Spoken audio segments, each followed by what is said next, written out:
शंकर जी की बारात की तैयारी हो रही है।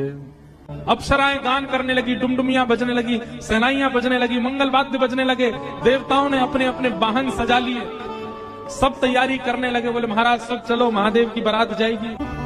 भगवान विष्णु पधारे। एक तो पहले से ही इतने सुंदर और बारात में जाने के लिए और सुंदर बनकर के आए।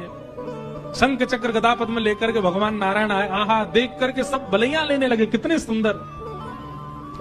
ब्रह्मा जी चतुर्मुख चारों का श्रृंगार करके आए और सुंदर। इंद्र भी आए, सब देवी देवता सब पधारे। लेकिन तभी सबने पूछा, बोले कि दुल्हा राजा कहां हैं? बोले अभी भी शमशान में ही बैठे हैं।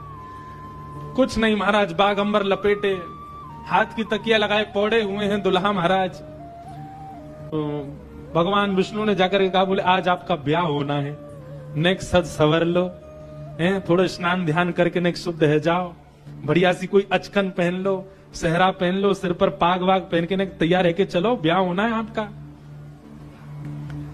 इतने में शिव गण आ गए सारे, और भगवान से आगे बोले, देखो भगवान, हमको बहुत दिन बाद ये अवसर मिला, हम महादेव के विवाह में जाएंगे। श्रृंगार आप सब लोग दूर हट जाओ, आप लोग अपने तरीके का आज श्रृंगार हम करेंगे महादेव का। महादेव तो बोले, भंडारी बोले, भैया जाको रुचि लग रही हो वही कर लो। भगवान विष्णु ने शंकर जी का हाथ पकड़ा, बोले एकांत में आओ, आपसे कुछ बात करनी है। शंकर जी एकांत में गए। इतने भोले हैं शंकर जी। भगवान नारायण बोले, देखो ये विवाह हो रहा है, विवाह में मजाक आदि होते रहते हैं, इसलिए बुरा मत मान जाना बात का। शंकर जी बोले, हम तो कभी बुरा मानते नहीं। बोले क्यों? कामदेव आया था, आपने तीसरा नेत्र खोल करके उसको ध्वस्त कर दिया, भस्म कर दिया। कहीं पता चली सारी सरेज ने कोई ने मजाक कर दी, सोई तीसरा नेत्र खुल गए हो, जल के राख हो जाएंगी साली सरेज, ये सब मत करना। विवाह का माहौल है, थोड़ी बहुत मजाक वजाक हो तो सहन कर लेना। वैसे तो आप सहन करते हैं, लेकिन आपके गण कभी कभी उत्तेजित हो जाते हैं, इनको सबको संभालना। और बाकी हम सब चल ही रहे हैं, सब संभालेंगे। शंकर जी बोले, मजाक होता है वहां पे? ससुराल में मजाक करते हैं दामाद के साथ? भगवान बोले, हाँ मजाक होता है। तो इसका मतलब है हम भी मजाक कर सकते हैं? नारायण भगवान बोले, कर ही सकते हो, पर लेकिन आप जगत संहारक हैं, उस तरीके का मजाक मत कर देना कि पता चली हिमालय कोई उल्टा थाप दिया पृथ्वी में, ये सब मत करना। नहीं नहीं नहीं, हम अपने तरीके से करेंगे। और सुनो, वो मजाक हमसे करने लायक रहे, इसका हम पूरा ध्यान रखेंगे, वो रहे नहीं, हम ही इतना मजाक कर देंगे। शंकर जी गए, जाकर के सब अपने गण बुलाए, लाओ भैया श्रृंगार करो हमारा। कैसा श्रृंगार किया? जटाओं को पकड़ करके महाराज जटाओं का ही मुकुट बना दिया, जटाएं खोल करके उन्हीं का मुकुट बना दिया। सुंदर बागंबर पहनाई। बागंबर को रस्सी से बांधते थे, पर आज रस्सी से नहीं, आज सर्प से बांधा। बढ़िया वाला सर्प लेकर के आए, कमर में ला करके बागंबर बांध दी। एक सर्प को सिर के ऊपर बांध लिया, सर्प को सिर के ऊपर बांध करके गण लेकर के छोटे छोटे पतले पतले सर्प लेके आए, और उस सर्प से सारे सर्प लटका दिए सामने की ओर, बन गया सेहरा। और सर्पों के मुंह से जो जीव निकल रही थी, उन जीवों में बिच्छू लटकाई दिए। तो जैसे जुबिया होती है ना, पतले पतले पुष्प और नीचे नीचे गुच्छे, तो ऐसे पतले पतले पुष्पों में तो छोटे छोटे सर्प, और नीचे गुच्छों में बड़े बड़े बिच्छू लटक रहे हैं। कानों पे बिच्छू लटका दिए, गले में महाराज अब तक तो एक मुख वाला सर्प पहनते थे, 5-5 मुख वाले सर्प ला करके गले में बिठा रहे हैं। ये दुल्हा राजा तैयार हो रहे हैं। श्रृंगी भृंगी बोले भगवान, ये नारायण भगवान बहुत चमक रहे हैं, इंद्र बहुत चमक रहे हैं, ब्रह्मा जी भी बहुत चमक रहे हैं, हम भी चमकने चाहिए। शंकर जी बोले, जाओ शमशान में अभी अभी चिता जली होगी, उसकी भस्म लेके आओ। गरम गरम चिता की भस्म लेकर के आए महाराज, अंग पे लगाई, पैरन पे लगाई, वक्ष पे लगाई, मुख पे लगा करके बोले, अब चमक रहे हैं कि नहीं? बोले बढ़िया चमक रहे हो, अब तो चमक गए बिल्कुल आप तो। शंकर जी ने ऐसा तैयार किया स्वयं को। हाँ भाई, श्रृंगी भृंगी ने जय जयकार कर दी, बोले दुल्हा राजा तैयार हैं, बारात लेके चली जाए। भगवान ने जैसी शंकर जी को देखा, बोले जय हो, आज हिमालय में जय जयकार नहीं हाहाकार होगी, ऐसी बारात जा रही है। नारायण भगवान ने तभी क्या कहा? बोले एक काम और कीजिए। बोले क्या? सब लोग अपनी अपनी पंक्तियां अलग अलग कर लो, हम नारायण हैं, हम अपनी पंक्ति लेके अलग चलेंगे, ब्रह्मा जी आप अपनी पंक्ति लेके अलग चलो, ए इंद्र तुम अपनी पंक्ति लेके अलग चलो, सब अलग अलग, दुल्हा अपनी पंक्ति लेके अलग आएंगे। सबसे आगे नारायण चले गए, उनके पीछे ब्रह्मा जी जा रहे हैं, उनके पीछे इंद्र देवताओं की सभा लेकर के जा रहे हैं, और सबसे पीछे शंकर जी, और शंकर जी के 10-5 गण। श्रृंगी भृंगी बोले हे गुरुवर, हे महादेव, देखो इतनी बड़ी बड़ी ये तो बारातियों की इतनी संख्या है, और जिनका ब्याह है हम ही लोग ही 10-5 हैं। शंकर जी बोले इसमें इतने परेशान होने वाली क्या बात है, विश्व में जितने शमशान सब हमारे, सब जगह जाओ, जो भी भूत प्रेत पिशाचनी डाकनी साकनी सब बैठी, सबको बुला लाओ, सबको लेकर के चलेंगे हिमालय, और सबको कह दो आज हमारे स्वामी का विवाह उत्सव है, कोई पीछे ना रहे। सब भूत प्रेत आ गए।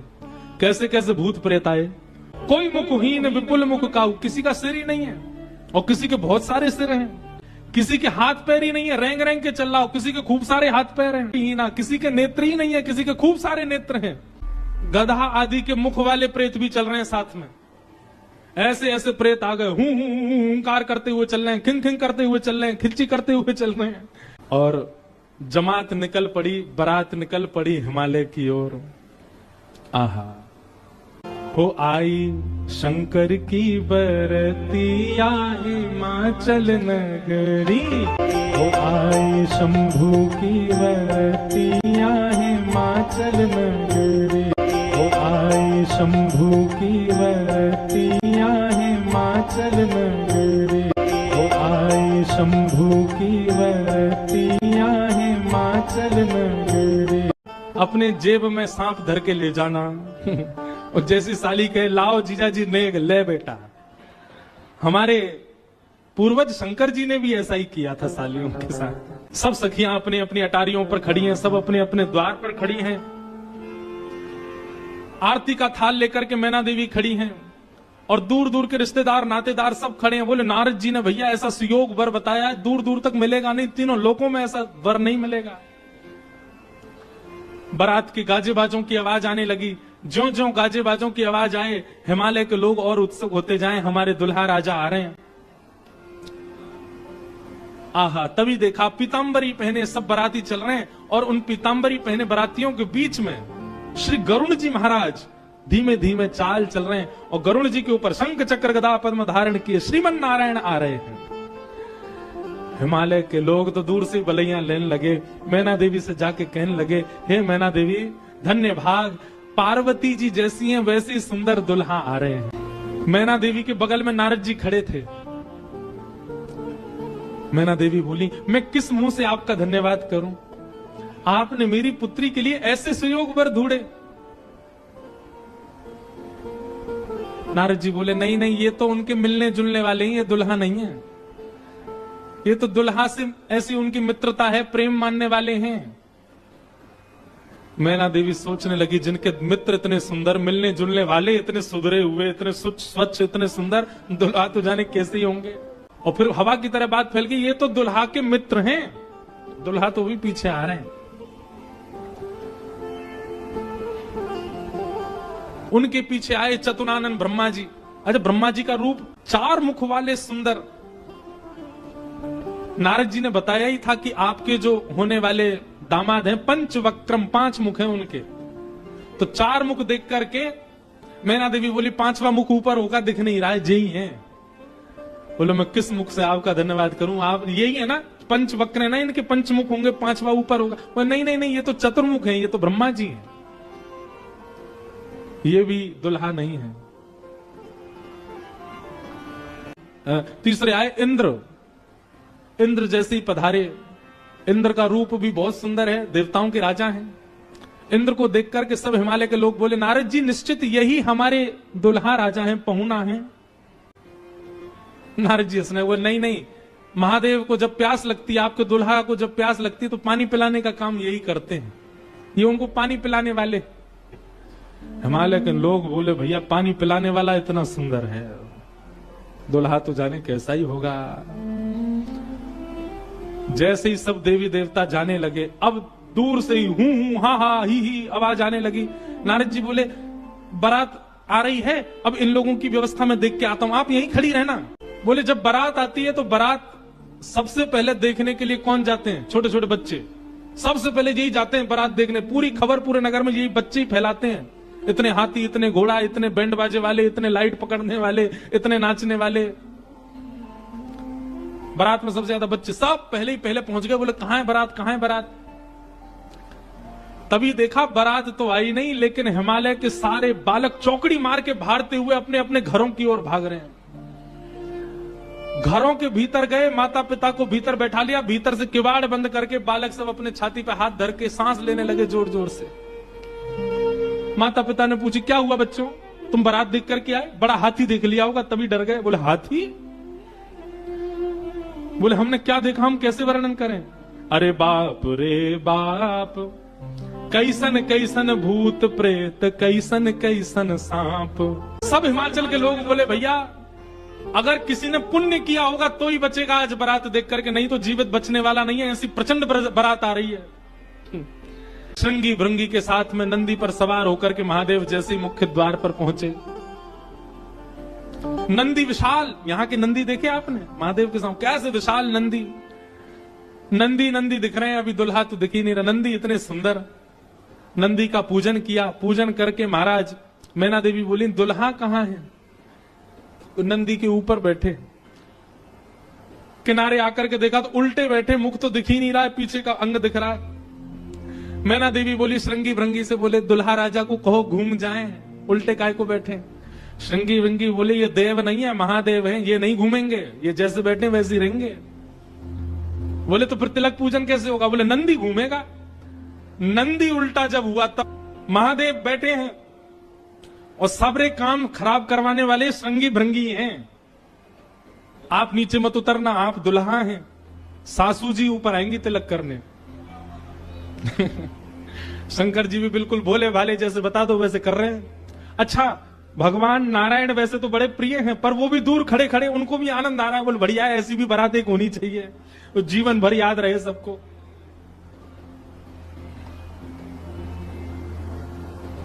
मैना देवी बोली नारद जी ने बताया निश्चित ही श्रेष्ठ ही होंगे, दुनिया के लोग तो पुष्प के श्रृंगार इनने सर्प के किए, सुंदरता ज्यादा है हमारे दामाद की, इसलिए सर्प से ढक रखे नजर नहीं लगे। श्रृंगी भृंगी से कही नेक तो कहो दुल्हा मुखमंडल दिखाए। महाराज सर्प की लड़ों को हटा करके जैसे ही महादेव ने अपना मुख दिखाया, प्रचंड रूप महादेव का देख करके पूरे मुख पर भस्म लगी हुई थी महादेव के, और भस्म लगा करके तो वैसे हाउ बिलाऊ सा लगता व्यक्ति, वो भी महादेव। ऐसे विचित्र महादेव को देख करके मैना देवी तो वहीं मूर्छित होकर के गिर गई, हाथ से थाली वाली गिर गई, चीख मार करके जितनी सखियां थी सब भागी वहां से। महादेव ने श्रृंगी भृंगी को देखा, श्रृंगी भृंगी तो आश्चर्यचकित पड़ गए। महादेव बोले तुम लोगों के मुख इतने मुरझाए से क्यों लग रहे हैं? बोले भगवान स्वागत करने आई थी, ये तो मूर्छित ही हो गई। महादेव बोले सब नगरों के अपने अपने रिवाज हैं, यहां मूर्छित होना ही रिवाज होता होगा। दुल्हा को देखते ही सासू मां मूर्छित हो जाती, यही रिवाज होगा। चलो अपने जनवासे में चलें। और जनवासा कहां है? शमशान घाट। जनवासा बनवाया था लेकिन वहां नहीं गए, जहां पर जा सारी बारात वहीं पर जाएगा दुल्हा, और सारी बारात कहां है? वो तो शमशान में। शमशान में जाकर के दुल्हा राजा बैठ गए और बार बार श्रृंगी भृंगी से कहे कोई कमी तो नहीं? बोले नहीं बहुत बढ़िया है, सब बिल्कुल बढ़िया है। भगवान नारायण बोले भैया अब हमको चलना चाहिए, महादेव से बात करनी चाहिए, ये तो ऐसे तो काम बनेगा नहीं, ऐसे ब्याह कैसे होगा। नारायण भगवान गए और भगवान जाकर के शमशान में बैठे महादेव से जाकर के बोले यहां क्यों बैठे हो आप? बोले नगर में कोई है ही नहीं तो कहां जाएं, यहीं बैठेंगे। नगर तो पूरा खाली पड़ा है, कोई है ही नहीं स्वागत करने के लिए। एक माता जी जरूर आई थी, जो बता रहे थे वो हमारी सासू मां, वो भी मूर्छित। बोले मूर्छित हो गई? शंकर जी बोले मूर्छित नहीं हुई, सत्यता हम बता रहे हैं आपको। और क्या हुआ था? बोले हमने उनकी थाली की ओर देखा, थाली में वो जल का लोटा लेकर के खड़ी थी। जल का लोटा उन्होंने फेंक दिया। क्यों फेंक दिया? उन्होंने सोचा जब हमारे दुल्हा की जटा से ही गंगा निकल रही है तो इनको सामान्य लोटा क्या दिखाएं हम, इसलिए उनका लोटा गिर गया। हमारे जटा पर जब उन्होंने सुंदर चंद्रमा को बैठे देखा तो उन्होंने कहा जिसका तिलक ही चंद्रमा है उसको हम रोरी चावल क्या लगाएं, इसलिए रोरी चावल छूट गए। नारायण भगवान बोले हमने सुना आपकी सासू मां मूर्छित हो गई। बोले मूर्छित नहीं हुई तो दुनिया की सास जमाई की आरती करती हैं, बलैया लेती हैं, दामाद सासू को प्रणाम करता, पर हमारे रूप पर न्योछावर होकर हमारी सासू माई दंडवत करने लगी। हमें मूर्छित नहीं हुई है। शंकर जी को हृदय से लगा, कितने भोले हैं आप। यहां नारद जी पहुंचे। अब महाराज अंदर तो मातम बन रहा था, सब लोग पार्वती जी को घेर करके बैठे हैं। मैना मैया जैसे तैसे होश में आई, होश में आकर के बोली, हमने नारद का क्या बिगाड़ा, ऐसा पति, इसके लिए इतना घनघोर तप करवाया पार्वती जी से, हमने नारद का क्या बिगाड़ा। आहा, नारद जी महाराज तभी आ गई। नारद जी आकर के समझाने लगे और मैना मैया से कह रहे हैं, क्या मैया, मुझे अभी अभी सत्य पता चला, मुझे ऋषियों ने बताया, मुझे भगवान ने बताया ये सत्य, क्योंकि मैं स्वयं आश्चर्यचकित था। इतनी सुंदर के लिए महादेव पता, मैंने पहले तो बता ही दिया था कि आपके दामाद कैसे होंगे, आप इसमें कुछ सहायक नहीं है। आपकी पुत्री जो है ये साक्षात जगदम्बा है, साक्षात भवानी है, ये साक्षात सती रूपा है। पहले यही सती रूप बनकर के आई थी, महादेव की अर्धांगिनी बनी, किसी कारण से इनको देह त्याग करना पड़ा, और देह त्याग करते समय इन्होंने ही हरि से मांगा था कि जन्म जन्म शिव पद अनुरागा, और उसी कारण से ये पार्वती बनकर के आई है। मेरे और आपके चाहने से विवाह नहीं हो रहा है, ये भवानी, और भवानी सदा शिव की होती है। आप उनको सामान्य दुल्हा के रूप में मत देखिए, आप यह विचार कीजिए कि आपकी पुत्री जो है ये साक्षात भवानी और वो शिव हैं, तब आपको उनका रूप दिखाई देगा।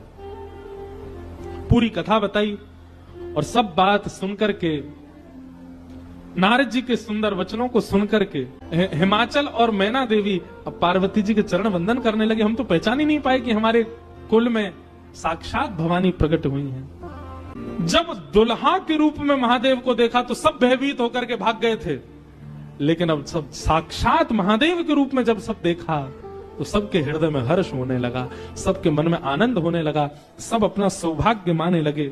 और तब और फिर से मंगल गाने शुरू हो गए। महाराज सारियां जैसे गारियां देती हैं, वो गारियां सब प्रारंभ हो गई। महादेव का सविधिवत पूजन आदि हुआ। अब मैना देवी ने जाकर के जब महादेव को देखा तो महाराज उनकी सुंदरता के आगे तो सब फीके लगने लगे। ऐसे सुंदर नेत्र, ऐसे सुंदर कान, ऐसे सुंदर नासिका, ऐसा सुंदर श्रृंगार, महादेव के रूप भाव को देख करके मैना देवी बलैया लेने लगी, बड़भाग मानने लगी। सब आनंद में भर गए और वेद मंगल गान करने लगे। भवानी की सुंदरता का तो क्या ही वर्णन करें। सुंदरता मरजाद भवानी, जाई ना कोटि हु वदन बखाने। कितना भी वर्णन कर लें उनका वर्णन हो नहीं पाएगा। पाणी ग्रहण जब कीन महेशा, जैसे पाणी ग्रहण हुआ, हाथ में हाथ रखा पार्वती जी का, कन्यादान होकर के जैसे ही महादेव का विवाह संपन्न हुआ, सब देवी देवता आनंद में भर गए, नृत्य करने लगे, आनंद होने लगा, सुमन बरसने लगे, आकाश मार्ग में सब प्रसन्न होने लगे। बधाई हो, बधाई हो, बधाई हो, बधाई हो।